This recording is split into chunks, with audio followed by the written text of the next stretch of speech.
झंडात सरकार ने सिंदरी की कब्र तैयार कर ली है और गुलाम को इसे जिंदा दफन करने का हुक्म दे दिया है।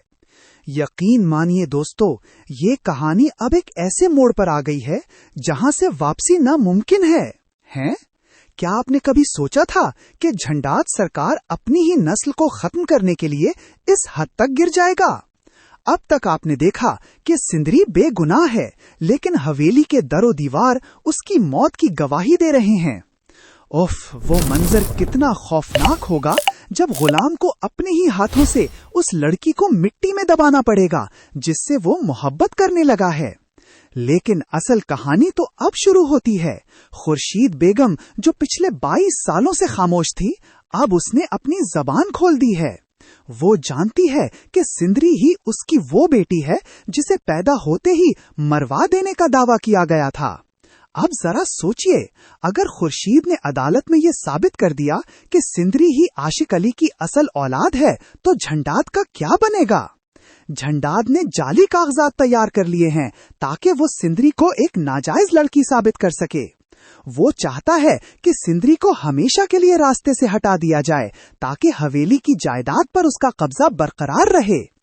कामयार, जो अब तक खामोश था, अब वो भी इस जंग में कूद पड़ा है।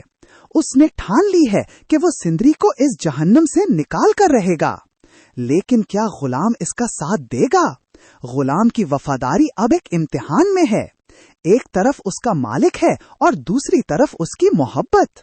शिद्दत तो देखिए इस इश्क की कि गुलाम ने अब झंडात की आंखों में आंखें डालकर बात करना शुरू कर दी है। क्या आपको लगता है कि गुलाम मुनाफिकत करेगा? खुर्शीद ने अस्पताल के उन तमाम पुराने दस्तावेजात को निकलवा लिया है जो ये साबित करते हैं कि उस रात एक बेटी पैदा हुई थी। झंडात को जब ये खबर मिलती है तो उसके पांव तले से जमीन निकल जाती है। वो फौरन अपने गुंडों को भेजता है ताकि वो इन सबूतों को जलाकर राख कर दें, लेकिन वहां गुलाम पहले से मौजूद होता है। शिद्दत गम में डूबी हुई सिंदरी को जब ये पता चलता है कि उसकी असल माँ जिंदा है तो उसका हौसला बढ़ जाता है। मगर दोस्तों, ट्विस्ट यहाँ खत्म नहीं होता। झंडात ने एक पुराना मुआहदा निकाल लिया है जिसके मुताबिक हवेली की मिल्कियत सिर्फ मर्द वारिस को मिल सकती है। अब अगर सुंदरी को वारिस बनना है तो उसे किसी ऐसे शख्स से शादी करनी होगी जो हवेली का वफादार हो। क्या वो शख्स गुलाम होगा या फिर बाशाबाजी ले जाएगा?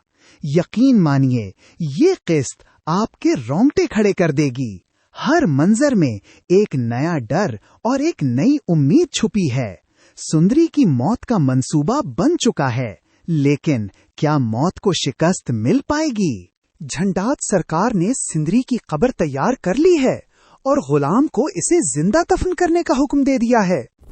यकीन मानिए दोस्तों, ये कहानी अब एक ऐसे मोड़ पर आ गई है जहां से वापसी नामुमकिन है। हैं? क्या आपने कभी सोचा था कि झंडात सरकार अपनी ही नस्ल को खत्म करने के लिए इस हद तक गिर जाएगा? अब तक आपने देखा कि सिंदरी बेगुनाह है, लेकिन हवेली के दरो दीवार उसकी मौत की गवाही दे रहे हैं। उफ, वो मंजर कितना खौफनाक होगा जब गुलाम को अपने ही हाथों से उस लड़की को मिट्टी में दबाना पड़ेगा जिससे वो मोहब्बत करने लगा है। लेकिन असल कहानी तो अब शुरू होती है। खुर्शीद बेगम, जो पिछले 22 सालों से खामोश थी, अब उसने अपनी जबान खोल दी है।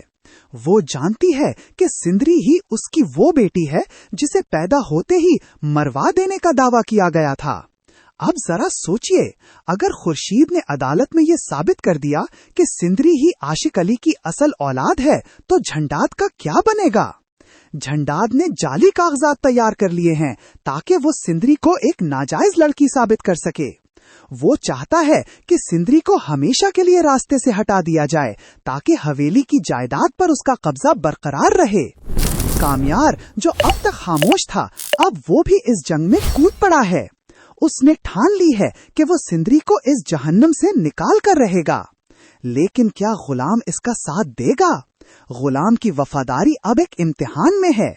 एक तरफ उसका मालिक है और दूसरी तरफ उसकी मोहब्बत।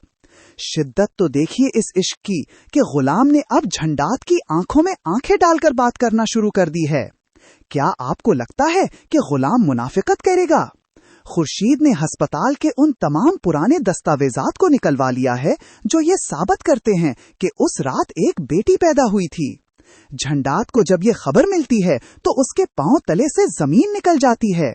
वो फौरन अपने गुंडों को भेजता है ताकि वो इन सबूतों को जलाकर राख कर दें, लेकिन वहां गुलाम पहले से मौजूद होता है। शिद्दत गम में डूबी हुई सिंदरी को जब ये पता चलता है कि उसकी असल माँ जिंदा है तो उसका हौसला बढ़ जाता है। मगर दोस्तों, ट्विस्ट यहाँ खत्म नहीं होता। झंडाद ने एक पुराना मुआहदा निकाल लिया है जिसके मुताबिक हवेली की मिल्कियत सिर्फ मर्द वारिस को मिल सकती है। अब अगर सुंदरी को वारिस बनना है तो उसे किसी ऐसे शख्स से शादी करनी होगी जो हवेली का वफादार हो। क्या वो शख्स गुलाम होगा या फिर बाशाबाजी ले जाएगा? यकीन मानिए, ये किस्त आपके रोंगटे खड़े कर देगी। हर मंजर में एक नया डर और एक नई उम्मीद छुपी है। सुंदरी की मौत का मंसूबा बन चुका है, लेकिन क्या मौत को शिकस्त मिल पाएगी?